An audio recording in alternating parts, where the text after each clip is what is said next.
अस्सलाम वालेकुम। क्या हाल चाल? उम्मीद करते हैं कि आप खैरियत से होंगे। हमारा दुआ है कि आप हमेशा खुश रहें, हंसते और मुस्कुराते रहें और इसी तरह हमें अपना प्यार दिखाते रहें। बिल्कुल जी, मेरा नाम मोहम्मद यूसुफ। मैं तारिक महमूद। मैं उमैद इम्तियाज। आज हम जिस वीडियो पे रिएक्शन देने जा रहे हैं, इस वीडियो का टाइटल है does God exist, Javed Akhtar and Mufti smile.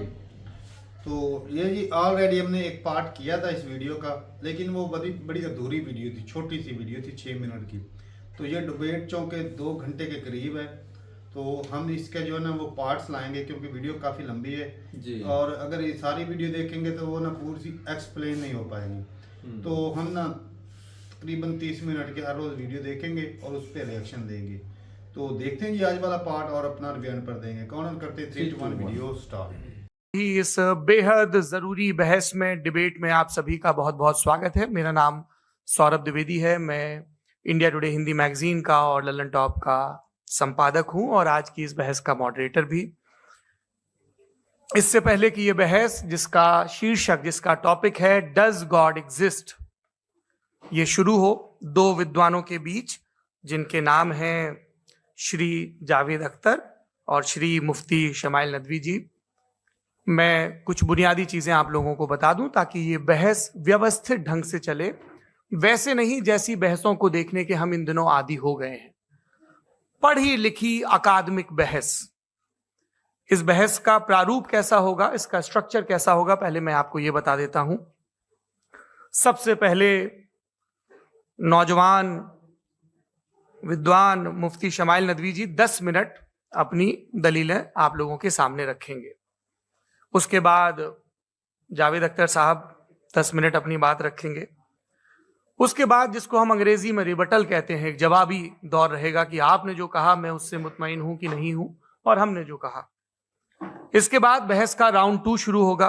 दोनों विद्वानों को फिर से 7-7 मिनट का वक्त मिलेगा और इसके बाद रिबटल राउंड 2 होगा 5-5 मिनट का। इसके बाद एक दूसरे से सवाल जवाब होंगे। इसके लिए हमने लगभग 16 मिनट का वक्त तय किया है। अब ये सवालों की प्रकृति पर निर्भर करता है कि कितने सवाल होंगे, इसीलिए हमने वक्त की पाबंदी रखी है। और इसके बाद आखिरी में 5-5 मिनट का वक्त दोनों विद्वानों को एक बार फिर से दिया जाएगा अपने क्लोजिंग आर्ग्यूमेंट के लिए। और उसके बाद जो इस बहस के लिए सबसे जरूरी चीज है कि आप और हम और इंटरनेट पर देख रहे लाखों करोड़ों लोग, उनके सवाल जवाब होंगे। तो आप लोग जो यहां मौजूद हैं, आपके हम कुछ सवाल लेने की कोशिश करेंगे। 30 मिनट का वक्त हमने उसके लिए तय कर रखा है। इस तरह से ये 2 घंटे की बहस पूरी होगी। 2-3 बुनियादी बातें हैं जिनका हमें ध्यान रखना है। किसी भी किस्म की नारेबाजी में हमें शरीक नहीं होना है। ये हल्ला गुल्ला नहीं है, क्योंकि पूरी दुनिया देख रही है, तो एक नजीर कायम करनी है, एक उदाहरण लोगों के सामने रखना है कि पढ़े लिखे लोग इत्तेफाकी और ना इत्तेफाकी रखते हुए भी, एक दूसरे से सहमति और असहमति रखते हुए भी बात कह सकते हैं।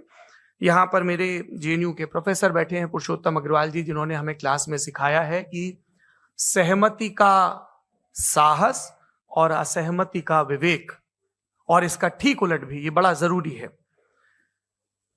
दूसरी बात, ये किसी एक धर्म के बारे में बहस नहीं है, ये बात सबको स्पष्ट होनी चाहिए।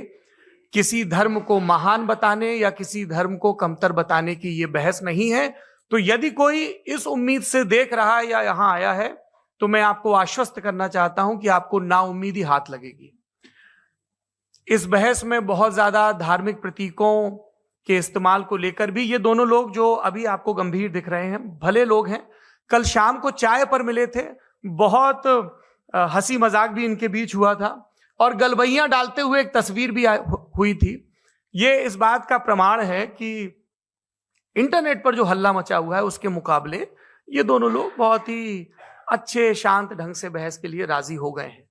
ट्विटर की बातें ट्विटर तक सीमित, एलन मस्क आजकल उसको एक्स कहते हैं। और अब इस बहस की शुरुआत मैं इन विद्वानों का, हालांकि इनको परिचय की जरूरत नहीं, पर हो सकता है, हमें पत्रकारिता में सिखाया जाता है कि नेवर अज्यूम, विज्ञान भी यही कहता है।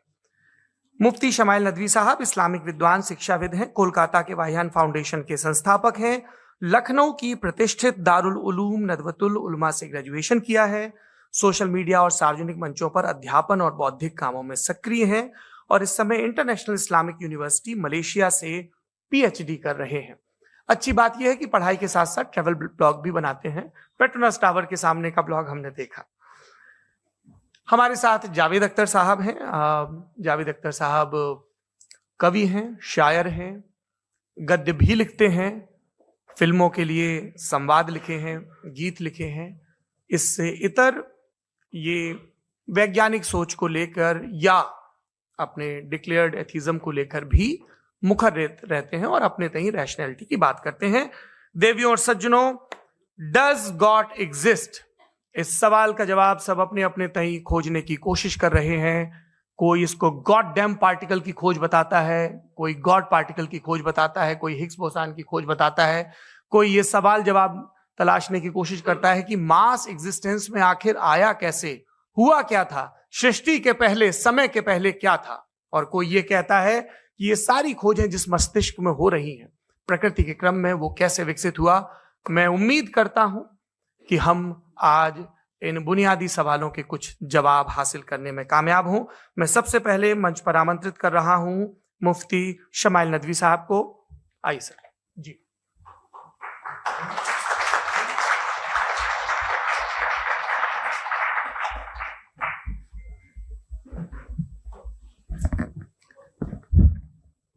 एक आपकी गुजारिश, आप बोलना शुरू करें। आप लोग प्लीज अपने फोन लाइट मोड पे या साइलेंट मोड पे रखें। एक बार चेक कर लें, कई बार बेध्यानी हो जाती है।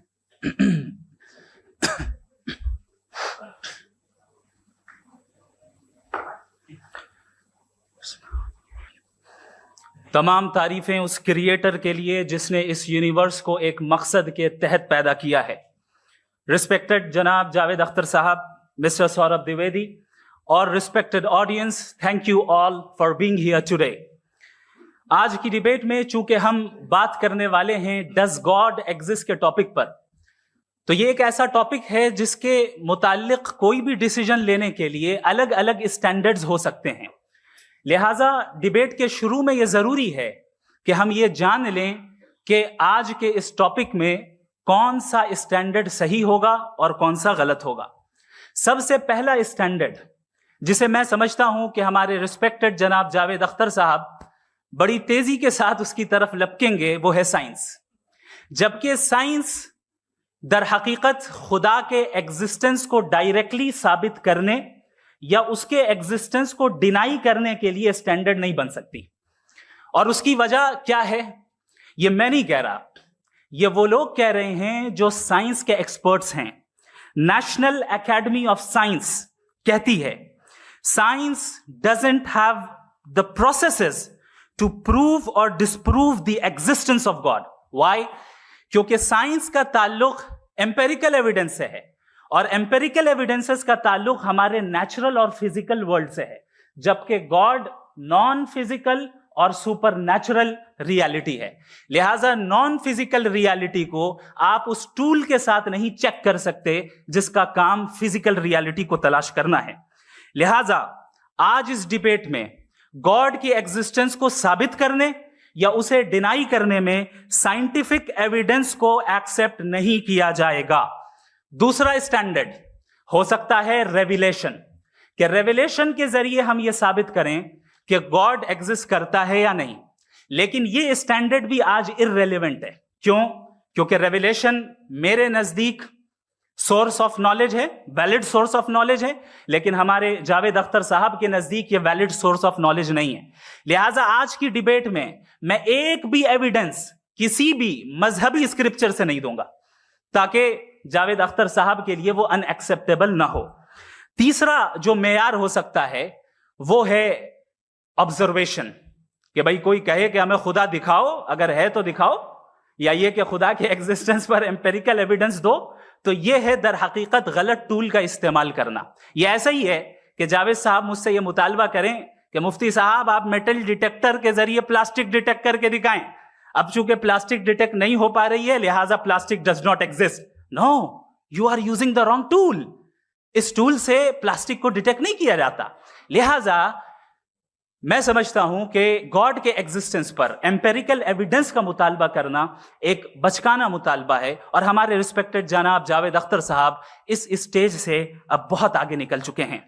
अब बचता है एक ही स्टैंडर्ड, और वो स्टैंडर्ड है अक्ल, लॉजिक, रीजनिंग। और यही वो स्टैंडर्ड है जिसके तहत गॉड के एग्जिस्टेंस को साबित किया जाएगा या गॉड की एग्जिस्टेंस को डिनाई किया जाएगा। लेकिन चूंकि ये बहुत इंपॉर्टेंट और सेंसिटिव टॉपिक है, इसलिए लॉजिकल आर्ग्यूमेंट भी ऐसा होना चाहिए जो डेफिनेटिव हो, इनडेफिनेटिव ना हो, जो 2 और 2 4 की तरह बिल्कुल वाजे हो, जिसे लॉजिकली रिजेक्ट करना पॉसिबल नहीं हो। फॉर एग्जाम्पल हम कहें हमारे रिस्पेक्टेड मिस्टर सौरभ साहब, ये एक इंसान है और तमाम इंसान कॉन्शियस बीइंग है, लिहाजा नतीजा क्या निकला, हमारे सौरभ साहब भी कॉन्शियस बीइंग है। क्या ये इनडेफिनेट आर्ग्यूमेंट है या डेफिनेट आर्ग्यूमेंट है? ये डेफिनेट आर्ग्यूमेंट है, ये 2 और 2 की तरह वाजे है, इसमें किसी तरह जो है लॉजिकली इसको रिजेक्ट नहीं किया जा सकता। तो अगर आज हमारे जावेद अख्तर साहब ऐसी कोई अकली दलील और लॉजिकल एविडेंस दें खुदा के ना होने पर जो डेफिनेट भी हो, तो मैं ये ऐलान करता हूं कि यकीनन मैं उस एविडेंस को कबूल करूंगा और उस पर गौर करूंगा। लेकिन साथ में यह भी ऐलान कर देता हूं प्रेडिक्शन के तौर पर कि ऐसा कोई डेफिनेट आर्ग्यूमेंट कोई नहीं पेश कर सकता। दलील हम देंगे और डेफिनेटिव दलील देंगे, लॉजिकल दलील देंगे, ऐसी दलील देंगे जो एंटायर एथिस्टिक वर्ल्ड उसे रेफ्यूट नहीं कर सकती। चलें अब हम एक एग्जाम्पल सोचते हैं, एक सिनेरियो, सिंपल सिनेरियो, तमाम ऑडियंस से गुजारिश है, हम और आप एक आइसोलेटेड आइलैंड पर हैं, ऐसा आइलैंड जहां पे हमसे पहले कोई कभी नहीं गया। चलते चलते आपके सामने अचानक आपने देखा एक पिंक कलर की बॉल पड़ी हुई है। सबसे पहला सवाल आपके जहन में क्या आएगा कि ये बॉल यहां क्यों आई, कैसे आई, ये पिंक कलर की ही क्यों है, कोई और कलर भी हो सकता था, ये इसी शेप में क्यों है, कोई और शेप भी हो सकता था। नेचुरली आप इस तरफ पहुंचेंगे कि कोई ना कोई है जिसने इन स्पेसिफिक प्रॉपर्टीज के साथ इस बॉल को बनाया है और यहां पे रखा है। चूंकि आप जानते हैं कि ये जो बॉल है इसका एग्जिस्ट करना जरूरी नहीं है, ये एग्जिस्ट कर भी सकती थी, नहीं भी कर सकती थी, और एग्जिस्ट करना ही था तो किसी और फॉर्म में करती, किसी और कलर में करती। अब आप इस बॉल को एक्सपैंड करते चले जाएं, एक्सपैंड करते चले जाएं, एक्सपैंड करते चले जाएं, यहां तक कि ये बॉल यूनिवर्स के साइज की हो जाए। बताइए कि क्या साइज के बढ़ जाने से सवाल बदल जाएगा? हरगिज नहीं बदलेगा। अभी भी सवाल रहेगा, ये यूनिवर्स कहां से आया, इन स्पेसिफिक प्रॉपर्टीज के साथ कहां से आया, क्यों आया, किसने बनाया, यह सवाल उस वक्त भी वैलिड रहेगा। लेकिन यह सवाल अगर हम जनाब जावेद अख्तर साहब से करें तो चूंकि इनका वर्ल्ड व्यू एथिस्टिक है, और सिर्फ इनका नहीं, मतलब जितने भी एथिस्ट हैं और एथिस्टिक वर्ल्ड व्यू को रखने वाले से अगर आप ये सवाल करें कि ये यूनिवर्स कहां से आया, तो इनका जवाब या तो आर्ग्यूमेंट फ्रॉम इग्नोरेंस होगा या डॉगमेटिक होगा। या तो ये कहेंगे कि मुझे नहीं पता कि ये कहां से आया, लिहाजा गॉड डज नॉट एग्जिस्ट, ये आर्ग्यूमेंट फ्रॉम इग्नोरेंस है, या ये कहेंगे कि ये यूनिवर्स खुद ब खुद बन गया। इसका मतलब ये है कि उस बॉल को भी खुद ब खुद बन जाना चाहिए, लेकिन बॉल के ताल्लुक से ये एक्सप्लेनेशन एक्सेप्ट नहीं की जाएगी कि ये खुद ब खुद बन गई, लेकिन यूनिवर्स के ताल्लुक से कर दिया जाएगा। इसे हम दूसरे अल्फाज में डॉगमा भी कह सकते हैं।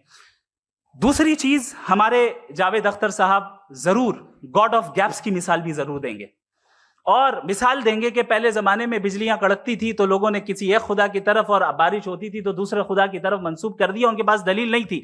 यह हमारा वर्ल्ड व्यू है ही नहीं, यह हमारा वर्ल्ड व्यू है ही नहीं, क्योंकि नेचुरल फिनोमेना के प्रोसेस की इंटरप्रिटेशन को जान लेने से यह कहां से साबित हो गया कि गॉड एग्जिस्ट नहीं करता है। इस पर मैं इंशाल्लाह अभी आगे बात करूंगा। आप हजरात ये भी देखेंगे, और मैं ये एक्सपेक्ट करता हूं कि हमारे रिस्पेक्टेड जनाब जावेद अख्तर साहब जरूर इमोशनल आर्ग्यूमेंट्स भी देंगे, जो कि एक लॉजिकल फेलेसी है जब बात आती है ट्रुथ को डिसाइड करने में। क्यों? मिसाल के तौर पर वो कहेंगे कि अगर गॉड है तो इविल क्यों एग्जिस्ट करता है, जबकि मैं कहता हूं इविल का एग्जिस्ट करना गॉड के एग्जिस्ट करने की दलील है, उसके खिलाफ नहीं है। चूंकि अगर गॉड है तो हम सब उसके सामने अकाउंटेबल हैं, और अगर हम अकाउंटेबल हैं तो अकाउंटेबिलिटी के लिए इविल का मौजूद होना जरूरी है, उसके बगैर हम अकाउंटेबल नहीं हो सकते। और अगर हम अकाउंटेबल नहीं हैं तो हम जनाब जावेद अख्तर साहब से पूछेंगे कि आप बताएं कि फिर सफरिंग इस दुनिया में क्यों है, अगर खुदा नहीं है तो सफरिंग क्यों है? और उन लोगों के जज्बे का क्या जिनके अंदर सफरिंग के बाद इंतकाम लेने का जज्बा पाया जाता है और वो इस दुनिया से ऐसे ही चले गए, क्या उनकी सारी तकलीफें बेकार चली जाएंगी? अब आ जाएं उसी एग्जाम्पल की तरफ कि बॉल, मुझसे अगर कोई पूछे इस बॉल को किसने बनाया और या इस एक्सपेंडेड बॉल को किसने बनाया, मैं कहूंगा कि चूंकि ये यूनिवर्स और इस यूनिवर्स की तमाम चीजें कॉन्टिंजेंट हैं। कॉन्टिंजेंट होने का मतलब ये होता है कि जो अपने एग्जिस्टेंस पे किसी के ऊपर डिपेंड करती हो, तो जाहिर है ये यूनिवर्स कॉन्टिंजेंट है। और अगर कोई चीज कॉन्टिंजेंट नहीं है तो मैं रिक्वेस्ट करूंगा कि मुझे दिखा दें कि कौन सी चीज यूनिवर्स में कॉन्टिंजेंट नहीं है, हम भी जरा गौर कर लें और हम भी देख लें। और जब कॉन्टिंजेंट चीजें मौजूद हैं तो फिलोसोफर्स की इस्तिलाह के मुताबिक, हम उस टर्मिनोलॉजी के मुताबिक हम उस जगह तक पहुंचते हैं और उस हस्ती तक पहुंचते हैं जिसे नेसेसरी बीइंग कहा जाता है, कि ये वो नेसेसरी बीइंग है जिसका मौजूद ना होना नामुमकिन हो। क्योंकि अगर ये मौजूद ना हो तो सारी चीजें एग्जिस्टेंस में आएंगी ही नहीं, और ये सारी कॉन्टिंजेंट चीजें उसी के ऊपर डिपेंड करती हैं। अब अगर आप ये सवाल करते हैं कि फिर उस हस्ती को किसने बनाया, फिर उसका कॉज क्या है, फिर उसका कॉज क्या है, फिर उसका कॉज क्या है, और एंडलेसली चले जाएं, इसे हम कहते हैं इन्फिनिट रीग्रेस ऑफ कॉजेस, जो कि लॉजिकल फैलेसी है। कॉन्सेप्चुअली इंफिनिटी पॉसिबल है। मिसाल के तौर पे न्यूमेरिकल्स 1 2 3 गिनते चले जाएं, इन्फिनिट नंबर्स है। मैं कॉन्सेप्चुअली बात नहीं कर रहा, प्रैक्टिकली रियलिटी में साबित करके दिखाएं कि infinite regress of causes possible है या नहीं। अगर पॉसिबल है तो हम मान लेंगे, मिसाल दे दें, और पॉसिबल नहीं है तो एक ही ऑप्शन बचता है जिसे हम कहते हैं नेसेसरी बीइंग। ऐसी नेसेसरी बीइंग जो इंडिपेंडेंट है, क्योंकि अगर वो डिपेंडेंट हुई तो वो नेसेसरी नहीं रहेगी। ऐसी इंडिपेंडेंट बीइंग जो इटर्नल है, अगर वो इटर्नल नहीं होगी, उसकी बिगिनिंग होगी, तो वो खुद कॉन्टिंजेंट है। ऐसी बीइंग जो पावरफुल है, क्योंकि कॉन्टिंजेंट को एक्चुअलाइज करने के लिए पावर चाहिए। ऐसी बीइंग जो इंटेलिजेंट है और नॉलेजेबल है, क्योंकि ये यूनिवर्स स्पेसिफिक फॉर्म और स्पेसिफिक लॉज ऑफ नेचर के तहत प्रिसाइजली चल रहा है। Thank you. थैंक यू मुफ्ती साहब। मैं इन दलीलों के बाद जावेद अख्तर साहब से गुजारिश करूंगा, आप बैठ के बोलना चाहेंगे हमारे? जी।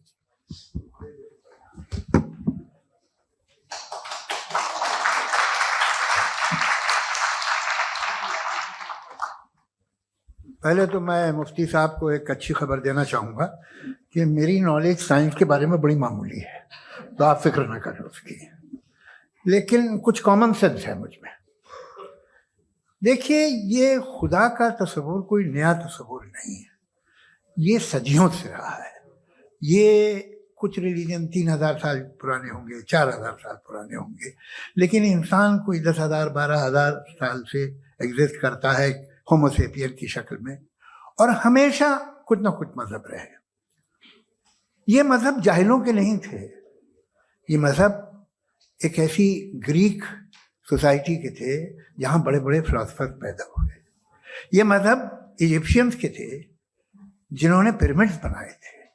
ये रोमन्स के थे कि जिनका आर्किटेक्चर और सेनेट यानी पहली बुनियाद डेमोक्रेसी की, लिमिटेड थी मगर डेमोक्रेसी थी, ये उन लोगों ने किए थे। तो इनका जो जुपिटर था, रा था, ज़्यूस था, उन्हें उस पर इतना ही एतमाद था जितना आज किसी मजहबी आदमी को अपने खुदा पे होगा।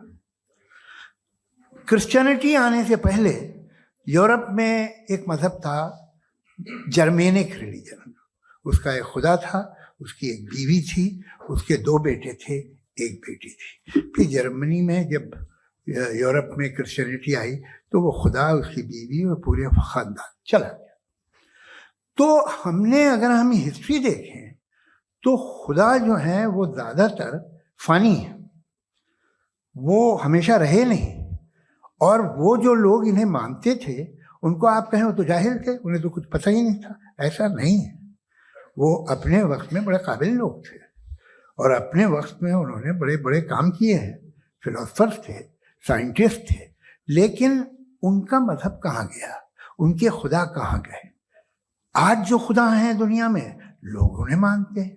आपको क्या मालूम कि कितने बरसों के बाद क्या होने वाला है? हम यूरोप में देखते हैं तो चर्च खाली हैं।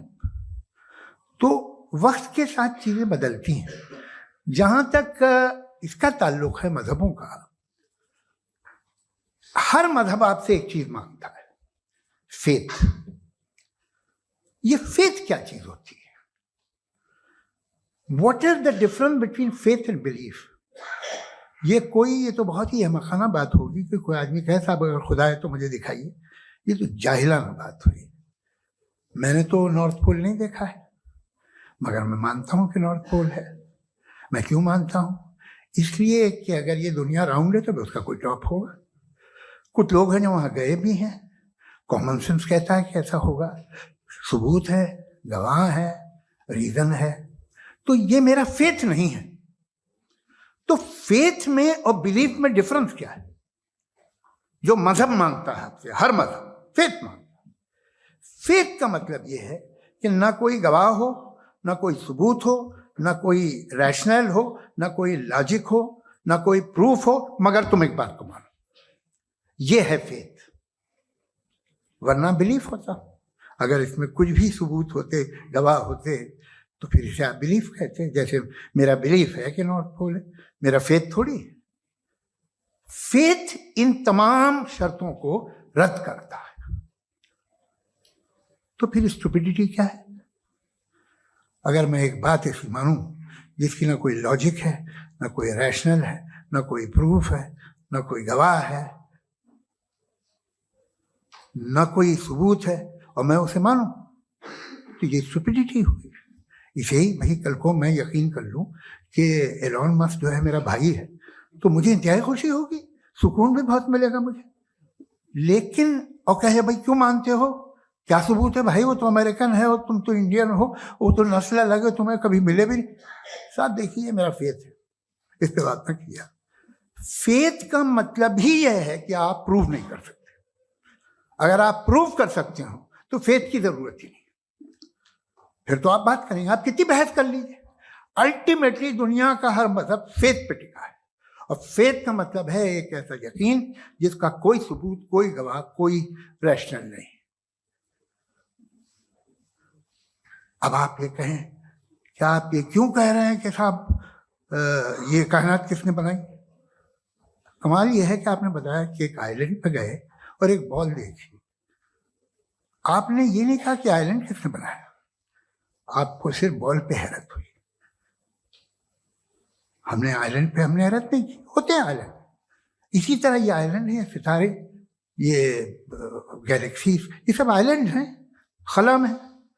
हम उन्हें टेकन फॉर ग्रांटेड लेते हैं, हम पूछते नहीं किसने बनाए। आपने जजीरे के बारे में भी नहीं पूछा है। मेरी पैदाइश कैसे हुई? क्या मैं प्लान पैदा हुआ था? I was plan to be born, या एक लकी स्पर्म था जो किसी एग से चिपक गया?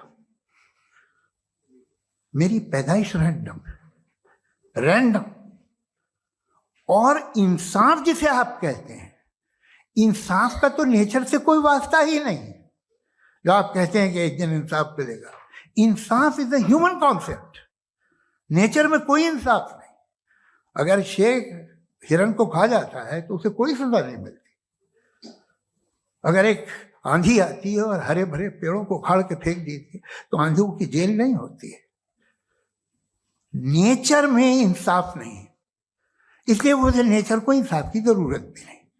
नेचर तमाम एक है। अब हम कहें कि साहब ये देखिए जो मैंने खाना खाया था, ये मेरी आंख तो नहीं यूं कर दिया उसे, तो इसे सजा मिलनी नहीं, वो सिस्टम है, ऐसे ही चल रहा है। नेचर बगैर इंसाफ के है। इंसाफ इज अ ह्यूमन कॉन्सेप्ट।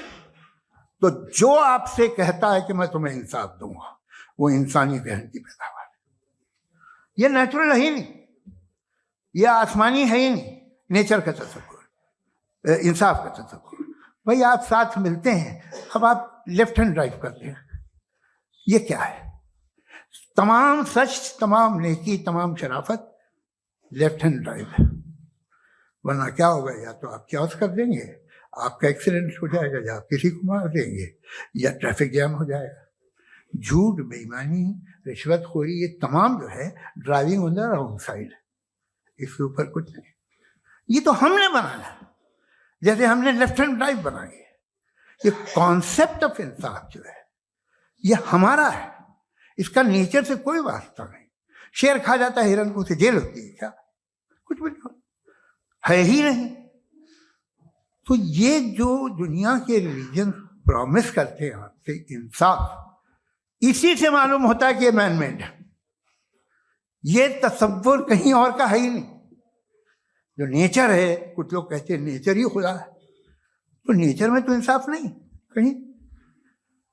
और आप वादा कर रहे हैं कि तुम्हें मरने के बाद इंसाफ मिलेगा। मुझे अगर मिलेगा तो मैं बहुत खुश हूँगा, लेकिन मैं यकीन नहीं कर पाता हूँ, इसलिए कि मैं फेथ नहीं पैदा कर सकता।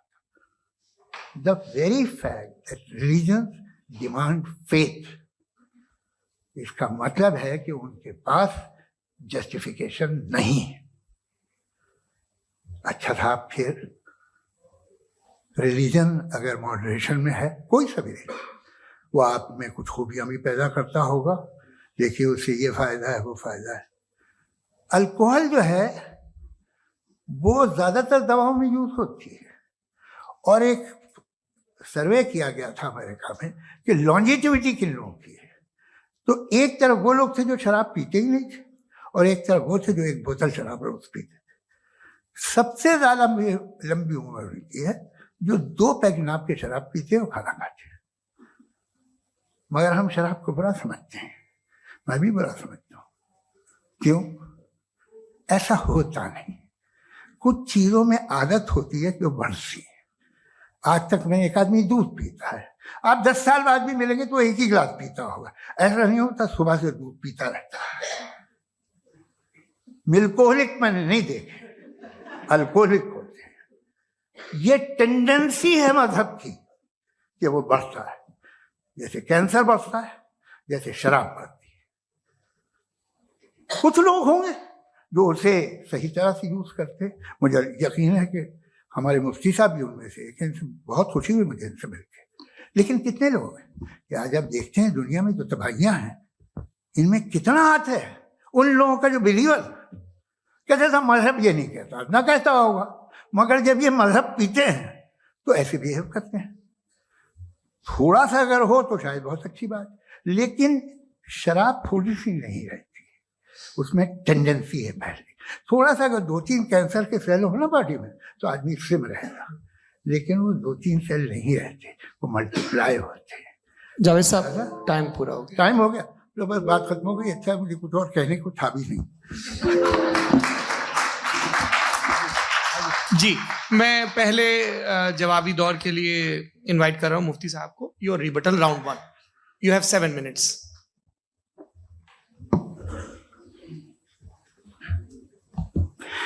Thank you very much Javed साहब। आपकी बात को सुनकर बड़े महजूज हुए हम लोग। महजूज, do you understand? We enjoyed. Okay, अब थोड़ा सा लॉजिकली उसको हम लोग दरअसल हम लोगों ने कल गुजारिश की थी मुफ्ती साहब से भी, जावेद साहब से भी, कि हिंदुस्तानी जबान आम फहम सबको समझ में आ जाए, और जहां कहीं आप मुश्किल शब्द इस्तेमाल करें वहां बताते भी चलें। Thank you. तो सबसे पहले हमारे रिस्पेक्टेड जावेद साहब ने हवाला दिया कि खुदा फानी है।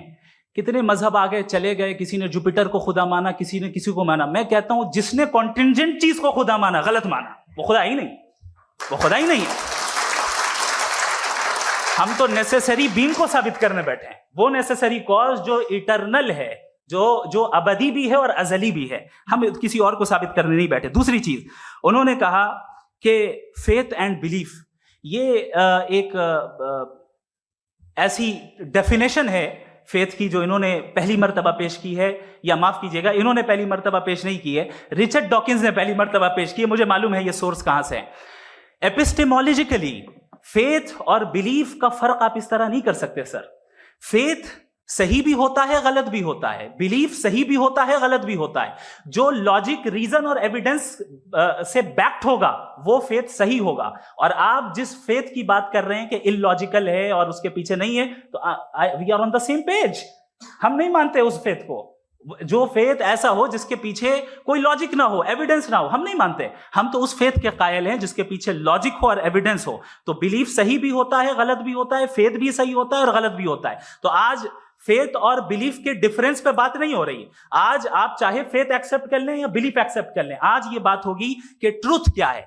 चाहे ट्रू बिलीफ सही है या ट्रू फेथ सही है, और फॉल्स फेथ क्या है और फॉल्स बिलीफ क्या है, बात इस पे हो रही। दूसरी चीज इन्होंने पूछा, स्टुपिडिटी फिर क्या है। अगर फेथ रिलीजन स्टुपिडिटी नहीं है तो और क्या है? चूंकि फेथ का मुतालबा करते हैं तो स्टुपिडिटी क्या है? मैं कहता हूं स्टुपिडिटी एथिज्म है। उसकी वजह यह है कि आप एक सड़क पे जा रहे हो और आप किसी गार्डन में जाएं और देखें वहां लिखा है फूलों के साथ I love Javed Akhtar and I really do, I love you sir. So जब आप वहां पर पहुंचे तो वहां पहुंचकर अब ये बताएं, क्या आप ये कहेंगे wow what a natural selection? ये क्या नेचुरल सिलेक्शन है? नहीं, ये प्रिसाइजली डिजाइंड है, इसके पीछे डिजाइनर है।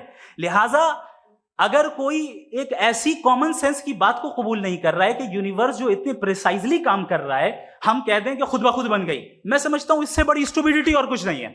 ये इर्रेशनल चीज है। फिर हमारे सर ने कहा कि आपने बॉल पे फोकस किया, आइलैंड पे फोकस नहीं किया। अरे आइलैंड को किसने बनाया यही समझाने के लिए तो बॉल की मिसाल दे रहा हूं।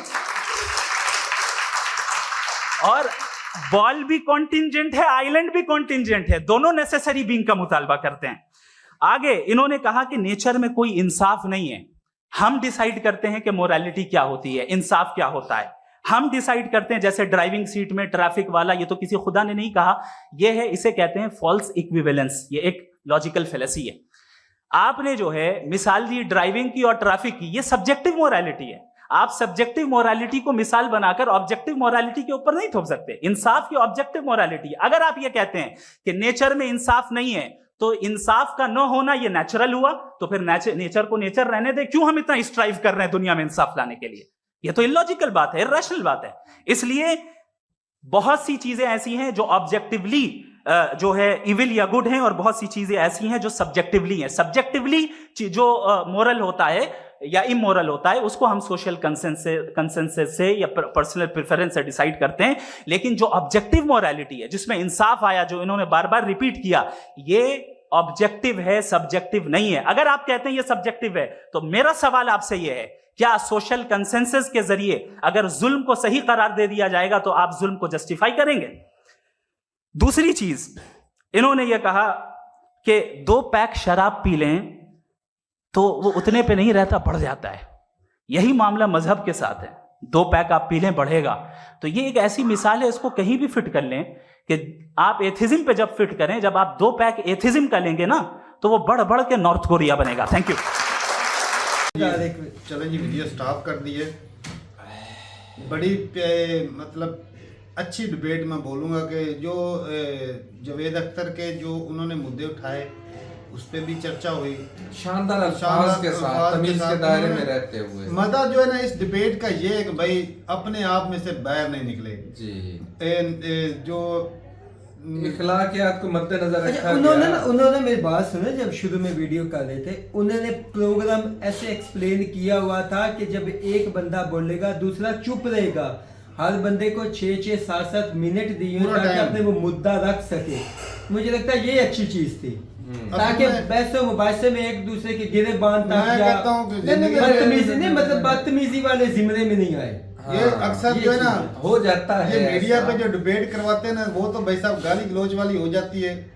इस तरह की जो डिबेट होती है वो तो मेरे वाली जैसे बातें करता हूं। लेकिन भाई ये है कि भाई जो ये डिबेट है ना, इसका मजा इसलिए आ रहा है कि भाई दोनों जो पार्टियां ना बड़ी सुकून के साथ जो है वो सुन रही, मौका मिल रहा है, टाइम मिल रहा है। और मजे की बात ये कि एक प्रॉपर टाइम फिक्स किया, ये अच्छा है कि भाई अपने टाइम में आपने जो चीजें अपनी जो है वो एक्सप्लेनेशन जो है वो कंप्लीट करनी। सही तो फेथ है ना, फेथ तो भाई सीधी सी बात है कि भाई वो ऐसा ही है कि फेथ वहां से शुरू होता है जहां पर हमारा इल्म जो है ना, अपना जाती इल्म वो ख़त्म हो जाता है और फेथ वहाँ से शुरू होता है। तो बात ऐसा ही है कि भाई बंदा, एक नॉर्मल बंदा जब किसी डॉक्टर के पास जाता है तो साफ ज़ाहिर है कि जो डॉक्टर चीज़ लिख कर देता है वो हमारे नॉलेज में तो नहीं होती, ऐसा मेडिसिन होगी या कुछ भी, लेकिन हम उसके पास किस लिए जाते हैं कि वो जानता है। हालांकि भाई हमें इतना इल्म नहीं कि वो कितना जानता है, हमें ये पता है कि भाई ये जानता है, और उसके पास कितना इल्म है या वो क्या लिख कर दे रहा है ये डॉक्टर को पता है। हम किस पे जाते हैं? एक बिलीफ और एक किस्म का फेथ होता है, वो बिलीफ पे जाते हैं कि फलाना डॉक्टर अच्छा है भाई, हम उसके पास जाते हैं या किसी से पूछ के चले जाते हैं। लेकिन हमारा जो जाती उसके ऊपर इतना तजर्बा नहीं होता, फिर भी हम जाते हैं, क्यों? और उसकी जो बताया हुआ तरीका होता है या जो दवाई होती है वो देते हैं, किस बुनियाद पर देते हैं? एक फेथ होता है, बिलीफ होता है, अपने बच्चों को देते हैं या खुद भी लेते हैं। तो ये फेथ जो है, ये सही बात है, गलत भी हो सकता है, सही भी हो सकता है कि अगर सही डॉक्टर के पास चले जाएं तो भाई सही फेथ है, अगर गलत डॉक्टर के पास चले जाएं तो गलत है। अच्छा जुए साहब ने ऐसा ही है ना? जुए साहब ने नेचर की बात की, एक आइलैंड की बात की। अब बात तो ये है ना, जितने भी ये अपना निज़ाम शमसी में सियारे हैं, सितारे हैं, चांद है, सूरज, जैसे वो एक सर्कल में चल रहे, वो खुद से तो नहीं ना चल रहे, कुछ ना कुछ तो चीज़ है ना जो इन एग्जिस्ट कर रही है, जो इनको एक अपना टाइम पीरियड में चल रहा है। भाई खुदा की कुदरत देखनी है तो नहीं, बंदा वो ना प्रोग्राम किए हुए हैं उमर भाई, मैंने शायद पहली वीडियो में भी यही कहा है, वो कुदरत ने उनको यानी कि एक प्रोग्राम दे रखा है, उसके अंदर वो चल रहे हैं, उससे बाहर नहीं निकल सकते। मतलब क्रिएटर ने दिया ना, बात तो ये है ना, हमने पढ़ा है भाई साहब, अल्लाह ने कहा है कि वो एक दूसरे, उनमें ताकत नहीं कि वो एक दूसरे को जाके पकड़े, वो भाग अपने अपने मैदान में तैर रहे हैं। यार ये हम किसी प्रोग्राम के तहत अपने मदद को नहीं टच कर रहे। साइंस भी यही कहती है भाई कि बिग बैंग हुई, और साइंस भी इस चीज पे बिलीव करती है जो साइंस आज उन चीजों को मान रही है। साइंस भी भाई साहब बिलीव करती है, किसी भी कोई चीज होती है ना तो उसके पीछे कोई कॉज होती है, कोई वजह जरूर होती है जी। तो भाई अगर ये बिग बैंग हुआ है तो ये हुआ क्यों, इसके पीछे भी कोई कॉज है भाई। और साफ जाहिर है कि कोई ऊपर न्यूटन का कानून भी देखे तो भाई उसके लिए भी वो कहते हैं कि भाई जब तक कोई एक जो चीज़ है ना उसके ऊपर कोई ब्रोनी फोर्स असरअंदाज ना हो तो वो हरकत नहीं करती। तो ये जो ग्रेविटी वगैरह है, ये जो ये पूरा निज़ाम शमसी चल रहा है, सोलर सिस्टम चल रहा है, वो एक पूरे प्रॉपर तरीके से बेहतरीन तरीके से चल रहा है। ऐसे ही अब दिन होती है, रात होती है भाई, और हजारों सालों से चल रहा है, मौसम तब्दील होते हैं भाई साहब। ये ऐसे खुद ब खुद नहीं हो गए, ये एक क्रिएटर है भाई जिसने ये पूरा निजाम बनाया था। हमारा भाई बिलीफ है, हमने उसको देखा नहीं, हर मजहब में ये लिखा और इस चीज में हुआ है। इस डिबेट में भी जो बताया गया ना कि भाई जो चीज किसी ने बनाई है वो तो खत्म हो जानी है, और जो चीज जो जिसको किसी ने क्रिएट नहीं किया वो मतलब उसको खुदा का नाम दिया है, क्योंकि भाई शुरुआत वहां से ही आगे होनी है। ऐसी बात है, तो उसको चलाने के लिए किसी की जरूरत नहीं है, खुदा को चलाने के लिए किसी की और झूठे दावे करने वाले तो पीछे तारीख गवाह है, कितने ही खुदा बने हैं भाई। बने खुदा, कई फरौन का बड़ी मिसाल देती, कुरान में भी बताया गया है, नमरूद था, दूसरी धर्म की किताबों में कई लोगों ने खुदा का होने का दावा किया है कि भाई मैं खुदा हूँ, वो मर जाता है तो वो असल में तो वो होता ही नहीं है ना, जो उसको बिलीव करते थे वो गलत होते हैं। वो तो खुद पैदा किए हुए हैं, वो तो खुद पैदा किए हुए हैं ना, वो पहले तो नहीं है। बात तो ये बात। बाकी एक भाई सिंपल सी बात है भाई कि ये जो एक इंसान है ना भाई, बंदा सो रहा होता है और सोते सोते उसका सारी बॉडी ठीक से काम कर रही होती है, उसकी धड़कनें चल रही होती हैं, उसकी सांसें चल रही होती हैं। तो ये ऊपर वाले का बनाया हुआ ऐसा कमाल का सिस्टम है। आज भी देख ले, कोई भी मशीनरी ले ले, वो खुद ब खुद तो नहीं चलती, उसका निज़ाम चलाने वाला कोई एक तो है ना, बिल्कुल बनाने वाला, चलाने वाला। अच्छा, और कायनात के इंसाफ की भी बात आई इसमें, वो शेर और हिरन वाली मिसाल दी उन्होंने, तो इस पर थोड़ा सा गौर करें कि ये किस जमरे में जा रहा है। नेचर की बात जावेद अख्तर साहब के लॉजिक की नहीं समझ आई, मैंने ये पहले भी सोचा। उन्होंने नेचर की बात की कि नेचर को कोई सजा नहीं दे सकता, उसमें तो भाई साहब ज्यादतियां भी है। सही बात है, नेचर में ज्यादतियां भी है, और सजा जजा के लिए तो बताया गया कि सिर्फ इंसान है, आजमाइश के लिए इंसान आए हुए हैं, बाकी तमाम चीजें जो अल्लाह ने पैदा की हैं वो इंसान की बेहतरी के लिए या इंसान के फायदे के लिए। अपने अपने मजहब में लिखा हुआ अलग से, ये तो हमारे जो मजहब में नहीं, तमाम तर मजहबों में यही लिखा हुआ है, लेकिन यहाँ पर तो मजहब की बात ही नहीं होनी, यहाँ पे मजहब की यूसुफ भाई बात ही नहीं है, इंसाफ की बात है भाई। अगर वो आंधी तूफान अगर जो है वो तबाही लाती है तो जो हवा चलती है उसमें बंदा सांस भी लेता है, फायदा भी देती है। और जो एक इंसान जब जुल्म करता है या कोई ज्यादती करता है तो ऊपर वाले ने उसको फ्री विल दे रखी है, हर इंसान को ऊपर वाले ने अकल दे रखा है, उसके सारी चीजें कंट्रोल में दे रखी कि भाई आपने अच्छा भी कर सकते हैं, आप बुरा भी कर सकते रास्ते हैं, दिखा दिए गए हैं आपको। ये जैसे कानून है भाई जी, ये कानून के बगैर एक कंट्री नहीं चल सकता भाई। वही कि अगले जन्म में आपके जो अमल है या जो इल्म से आपने जो कुछ हासिल किया या किया उसकी बुनियाद पे इंसाफ होगा। जो अख्तर साहब ने मैं बोला कि मैं ये मानता हूँ कि होगा इंसाफ, लेकिन जो आप बोल रहे भाई अब ये होता है कि जो लोग इंसान जुल्म करते हैं वो कह रहे हैं कि एक सफरिंग हो जाती है, बीमारी हो जाती है, सारा कुछ हो जाता है, तो इंसान को भी अल्लाह ताला ने बड़ा कुछ दिया हुआ है, नायब बनाकर भेजा है। अगर आप अपने आप एक दायरा बना हुआ है रहने का तरीका का, उसके हिसाब से रहेंगे तो आप ठीक रहेंगे। जब हदें क्रॉस करेंगे तो आप पे तकलीफें भी आएंगी। मैं यहाँ पर ये पॉइंट रखूंगा भाई साहब कि वो चीजें इंसान के लिए पैदा की गई हैं। हाँ ऐसे ही है। जैसा एक और भी चीज है यूसुफ भाई, जिस तरह जावेद अख्तर कह रहे हैं कि भाई जिस तरह क्रिएटर नहीं है वो ऊपर जाके हिसाब किताब या इंसाफ होना है नहीं होना, अगर इस तरह हो जाए तो जिस तरह मिसाल दी जावेद अख्तर ने कि शेर अगर हिरन खा लेता है तो उसको कोई सजा क्यों नहीं देता, तो पूछने वाला क्यों नहीं। तो फिर नेचर वाला इंसान भी नेचुरली पैदा हुआ है, कहा कि मैं भी रैंडमली पैदा हो गया हूँ, तो रैंडमली आप पैदा हो गए तो फिर जो है आप फिर बुराई करते जाओ, अच्छा करते जाओ, सजा किसी को क्यों देनी। फिर अपनी ख्वाहिशात की तकमील के लिए आपकी जो मर्जी करे आप वो करते चले जाओ। फिर वो ताले भाई जंगल का कानून हुआ। वो तो बात वही है भाई साहब कि इंसानों को ऊपर वाले ने भाई साहब शऊर दिया है, अकल दिया है, अच्छाई बुराई का ये नेचुरली अच्छाई बुराई का सिस्टम इंसान के दिल में दिमाग में डाला हुआ है। एक बंदा है ना भाई, कोई जितना मर्जी को गंदा बंदा है, घटिया है, अगर उससे कोई गुनाह होता है तो कहीं ना कहीं उसके दिल में भी चला पैदा हो जाता है भाई साहब ये मेरे से गलत हुआ है। हाँ, अगर उसको पता चल जाता है, उसको अंदरूनी तौर पे पता होता है ये इंसान के अंदर होती है ये चीज, ये हकीकत बात है। वैसे भी भाई जो अच्छा इंसान है, मैं खुद हूं ना भाई, मैं किसी को अगर लिफ्ट देता हूँ कोई जा रहा होता है, यकीन माने अंदरूनी तौर पे मेरे दिल में खुशी हो रही थी कि भाई मैंने अच्छा काम किया है। अगर मुझसे कोई नुकसान हो जाता तो दिल में एक टेंशन बनी रहती कि ये मुझसे गलत हो गया, चुभन सी होती है अंदर इंसान के अंदर ये चीज, नेचर तो यही है। तो ठीक है, बाकी और माहौल पर भी डिपेंड करता है। अगर शेर हिरन को खा रहा है तो उनका माहौल जो कुदरत ने ही उनको बना कर दिया हुआ है।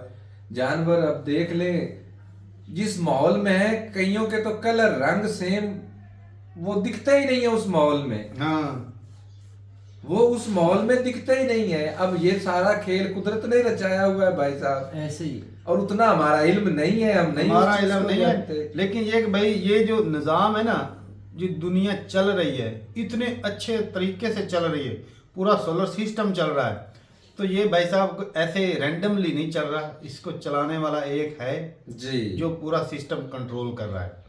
तो ठीक है भाई, अगले भी इस पे पार्ट के ऊपर अगर आप बोलेंगे तो उस पर भी रिएक्शन हो जाएगा। लेकिन बिलीफ यही है कि भाई हम जो है बिलीफ में आप साफ जाहिर है कि भाई कहीं आज कई धर्म है, कई मजहब, कई धर्म कितने चल रहे हैं मौजूदा टाइम पे, तो मैं ये नहीं कह सकता हर किसी को यही है कि भाई मेरा सही है दूसरे का गलत है, ऐसी बात है? क्योंकि उसका मानना ये है, उसका मानना ये। अब भाई साहब बिलीफ सबका है, अब देखते हैं भाई साहब बिलीफ जो है वो कई इसमें साफ जाहिर है कि भाई एक का सही होना है, बाकियों का गलत होना है।